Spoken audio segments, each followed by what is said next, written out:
அனைவருக்கும் ஸ்தோத்திரம். தொடர் வேதாகமத்தை தொடர்ந்து வாசிக்கலாம். இன்று நாளில ஆதியாகம புத்தகம் 35, 36 தொடர்ந்து வாசிக்கலாம். தொடக்க நூல் 35. பெத்தேலில் கடவுள் யாக்கோபுக்கு ஆசி வழங்குதல். அப்பொழுது கடவுள் யாக்கோபை நோக்கி, நீ எழுந்து பெத்தேலுக்கு போய் அங்கே குடியேறு. உன் சகோதரன் ஏசாவிடமிருந்து தப்பியோடிய போது உனக்கு தோன்றின இறைவனுக்கு அவ்விடத்தில் ஒரு பலிபிடித்து எழுப்பு என்றார். யாக்கோபு தம் வீட்டாரையும் அவருடைய அனைவரையும் நோக்கி, உங்களிடம் உள்ள வேற்று தெய்வங்கள் சிலைகளை அகற்றிவிட்டு உங்களை தூய்மைப்படுத்தி உங்கள் உடைகளை மாற்றிக்கொள்ளுங்கள். எழுந்து வாருங்கள், பெத்தேலுக்கு செல்வோம். அங்கே என் துன்ப நாளில் என் மன்றாட்டை கேட்டருளி நான் சென்றவிடமெல்லாம் எனக்கு வழித்துணையாய் இருந்த இறைவனுக்கு ஒரு பலிபிடித்து எழுப்புவேன் என்றார். அப்படி அவர்கள் தங்களிடமிருந்த எல்லா வேற்று தெய்வங்கள் சிலைகளையும் தங்கள் காதணிகளையும் யாக்கோபின் கையில் கொடுக்க அவர் அவற்றை செக்கேம் அருகில் இருந்த ஒரு கருவாலி மரத்தின் அருகே புதைத்தார். அவர்கள் புறப்பட்டு சென்ற பொழுது அவர்களை சூழ்ந்திருந்த எல்லா நகரத்தினருக்கும் கடவுள் திகிலூட்டினார். எனவே அவர்கள் யாக்கோபின் புதல்வரை துரத்தி செல்லவில்லை. இவ்வாறு யாக்கோபும் அவரோடு இருந்த எல்லா மக்களும் கானான் நாட்டில் உள்ள லூஸ் என்ற பெத்தேலுக்கு வந்து சேர்ந்தனர். யாக்கோபு அங்கே ஒரு பலிபீடத்தை கட்டி எழுப்பி தம் சகோதரனிடமிருந்து தப்பி ஓடின போது கடவுள் தம்மை அங்கே அவருக்கு வெளிப்படுத்தியதால் அந்த இடத்திற்கு ஏல் பெத்தேல் என்று பெயரிட்டார். அப்போது ரெபேக்காவின் பணிப்பெண் ஆகிய தெபோரா இறந்தாள். பெத்தேலின் அடிவாரத்தில் இருந்த ஒரு கருவாலி மரத்தடியில் அவள் அடக்கம் செய்யப்பட்டாள். எனவே அவ்விடத்திற்கு அல்லோன் பாகூத்து என்று பெயர் வழங்கலாயிற்று. யாக்கோபு பதான் அராமிலிருந்து திரும்பி வந்த பின் கடவுள் மீண்டும் அவருக்கு தோன்றி ஆசி வழங்கினார். கடவுள் அவரை நோக்கி, உன் பெயர் யாக்கோபு, இனிமேல் நீ யாக்கோபு என்று அழைக்கப்பட மாட்டாய், உன் பெயர் இஸ்ரவேல் எனப்படும் என்று வைத்து இஸ்ரவேல் என்று அவருக்கு பெயரிட்டார். மேலும் கடவுள் அவரை நோக்கி, நானே எல்லா வல்ல இறைவன், நீ பலுகி பெருக கடவாய், ஓரினமும் மக்களினங்களின் கூட்டம் உன்னிடமிருந்து தோன்றும், அரசர்களும் உன் வழிமரபில் உதிப்பார்கள். ஆபிரகாம் ஈசாக்கு நான் அளித்த நாட்டை உனக்கு பின் உன் வழிமரபிற்கும் கொடுப்பேன் என்றார். பின்னர் கடவுள் அவரோடு பேசிய இடத்திலிருந்து மேலெழும்பி சென்றார். யாக்கோபு தம்மோடு கடவுள் பேசி அந்த இடத்தில் ஒரு கல் தூணை நினைவு தூணாக நாட்டி அதன் மேல் நீர்ம பலியையும் எண்ணெயையும் வார்த்தார்.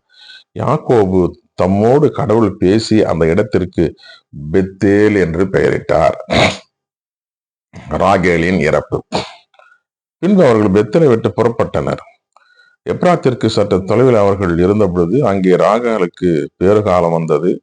அப்பொழுது அவர் மிகவும் வேதனைப்பட்டார்.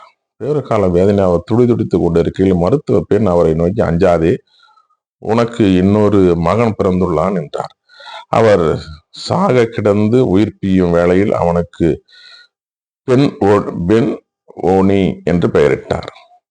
அவன் தந்தையோ அவனை பென்யமீன் என்று பெயர் அழைத்தார்.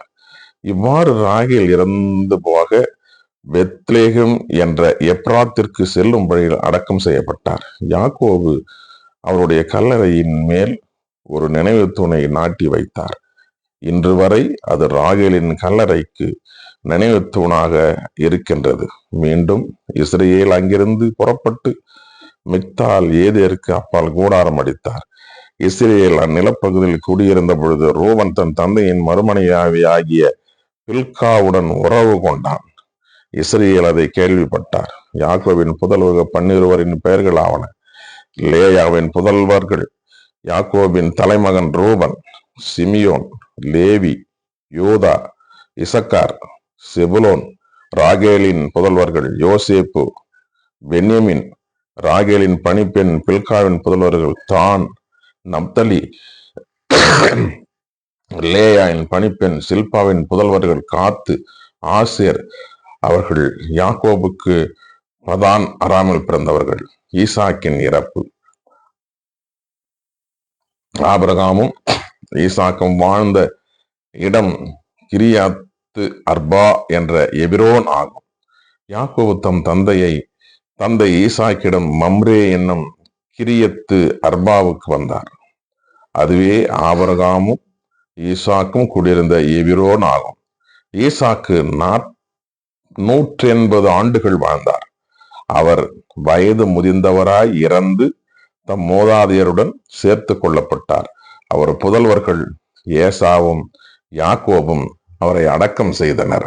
தொடர்ந்து 36வது பகுதியையும் வாசிக்கலாம். ஏசாவின் வழிமரபினர். ஏதோம் என்ற ஏசாவின் தலைமுறை அட்டவணை இதுவே. ஏசா கானான் நாட்டு பெண்கள் இத்தியன் ஏலோனின் மகள் ஆதாவையும், இவ்வியன் சிபியோனின் மகளான அனாவின் மகள் ஓகோலிபாவையும், இஸ்மவேலின் மகளும் நெபாயோத்தின் சகோதரியுமான பாசமத்தையும் மணந்து கொண்டார். ஏசாவுக்கு ஆதா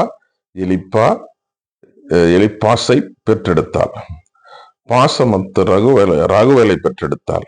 ஒகோலிபாமா எயூசியல், யாலாம், கோராகு ஆகியோரை பெற்றெடுத்தார். இவர்கள் ஏசாவுக்கு கானான் நாட்டில் பிறந்த புதல்வர்கள். பின் ஏசா தம் மனைவியர், புதல்வியர் தம் வீட்டை சேர்ந்தவர்களாக அழைத்து கொண்டு தம் மந்தைகள், கால்நடைகள், கானான் நாட்டில் சேர்ந்த உடைமைகள் யாவற்றோடும் தம் சகோதரன் யாக்கோவை விட்டு பிரிந்து வேறு நாட்டிற்கு போனார். ஏனெனில் அவர்கள் இருவரும் சேர்ந்து வாழ முடியாத அளவு அவர்களுடைய உடைமைகள் பெருகிவிட்டன.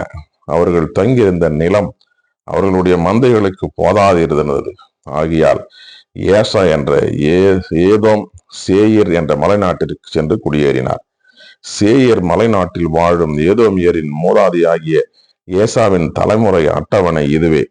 ஏசாவின் புதல்வர்கள் பெயர்களாவன: ஏசாவின் மனைவி ஆதாவின் மகன் எலிப்பாசு, அவனுடைய இரண்டாம் மனைவியான பாசமத்தின் மகன் ரகுவேல். எலிப்பாசின் புதல்வர்கள் தேமான், ஓமார், செப்போ, காத்தார், கெனாசு. ஏசாவின் மகன் எலிப்பாசின் மறுமனைவி திம்னா எலிப்பாசுக்கு அமலேக்கு பெற்றெடுத்தாள்.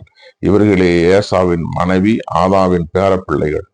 ரகுவேலின் புதல்வர்கள் நகத்து, செராகு, சம்மா, மிசா.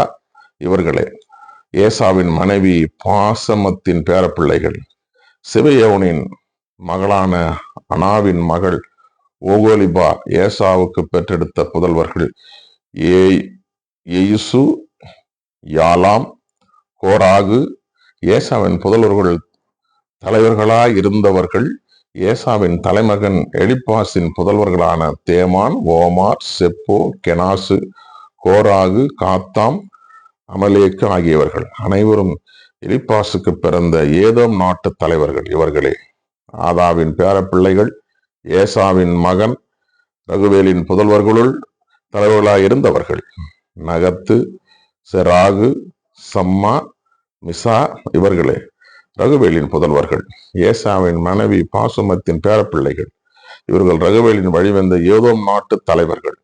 ஏசாவின் மனைவி ஓகோலிபாமாவின் புதல்வர்களுள் தலைவர்களாய் இருந்தவர்கள் எயுசு, யாலாம், கோராகு. இவர்கள் அனாவின் மகளும் ஏசாவின் மனைவியுமான ஓகோலிபாமா வாழ்ந்த தலைவர்கள். இவர்களே யோதோம் எனப்பட்ட ஏசாவின் புதல்வர்களும் அந்த இனத்தின் தலைவர்களும் ஆவர். சேயீரின் வழிமரபினர். அந்த நாட்டில் குடியிருந்த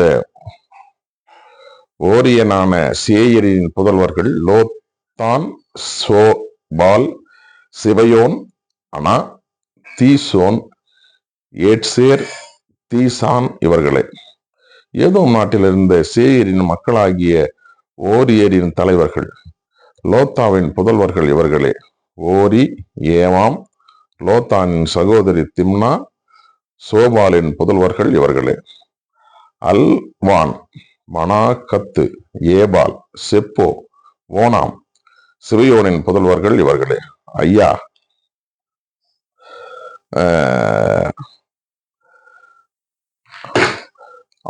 அனா. இந்த அனா தன் தந்தை சிபயோனின் கழுதைகளை மேய்த்துக் கொண்டிருந்த பொழுது பாலை நிலத்தில் வெப்ப நீரூற்றுகளை கண்டுபிடித்தான். அனாவின் மகன் தீசோன், அனாவின் மகள் ஓகாலிபாமா. தீசானின் புதல்வர்கள் இவர்களே: எம்தான், எஸ்பான், கித்ரான், கெரான்.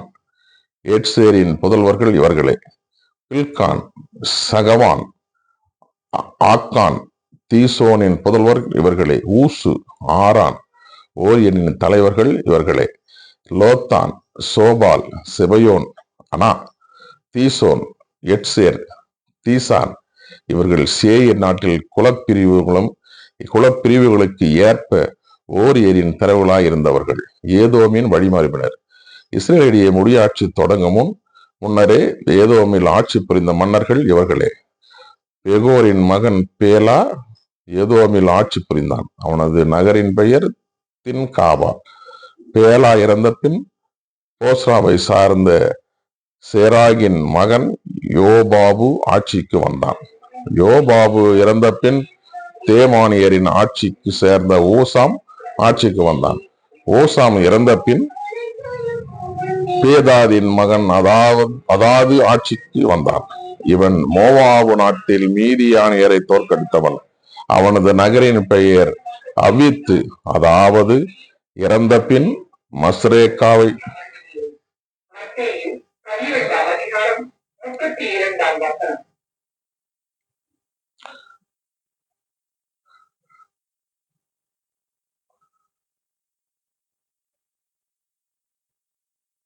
யோவாப் இறந்த பின் தேமாய நாட்டை சேர்ந்த ஓசாம் ஆட்சிக்கு வந்தான். ஓசாம் இறந்த பின் பேதாதின் மகன் அதாது ஆட்சிக்கு வந்தான்.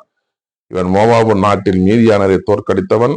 அவனது நகரின் பெயரை அவித்து, அதாவது இறந்த பின் மஸ்ரேவை சார்ந்த சல்மா ஆட்சிக்கு வந்தான். சம்லா இறந்த பின் யூப்ரதிசு நதிக்கருகில் இருந்த ரகபோத்தை சார்ந்த சாவுல் ஆட்சிக்கு வந்தான். சாவுல் இறந்த பின் அக்போரின் மகன் பாகால் ஆனான் ஆட்சிக்கு வந்தான். பாகால் அனான் பிறந்த பின் ஆதார் ஆட்சிக்கு வந்தான். அவனது நகரின் பெயர் பாகு. அவன் மனைவியின் பெயர் மேகேட்ரெல்பேல். அவள் மேசகாவின் மகளான மத்தேரின் மகள். தங்கள் குலப்பிரிவின்படியும் நிலப்பகுதிகளையும் ஏசாவின் வழி வந்த தலைவர்களின் பெயர்கள் இவைகளே: திம்னா, ஆல்வா, எத்தேத்து, ஓகோலிபாமா, ஏலா, பீனோன், கெனாசு, தேமா, மிபுசார், மக்தியேல், ஈராம். ஏதோமியர் உரிமையாக கொண்டு குடியேறி வாழ்ந்த நிலப்பகுதிகளின்படி தலைவராய் இருந்தவர்கள் இவர்களே. ஏதோம் இந்த ஏதோமரின் மோதாதை தான் ஏசா. வாசிக்க தெரிந்து கொள்ளப்பட்ட தொடக்க நூல் 35 மற்றும் 36 வாசித்து முடிந்தாயிற்று. கடவுளுக்கு மகிமையும் மாட்சிமையும் உரித்தாக. தொடர்ந்து இந்த தொடர் வேதாகமத்தில் இணைந்திருங்கள். வேதத்தை தொடர்ந்து வாசிப்போம். கடவுள் நம்மையும் நம் குடும்பங்களையும் ஆசீர்வதித்து காப்பாராக. ஆமென்.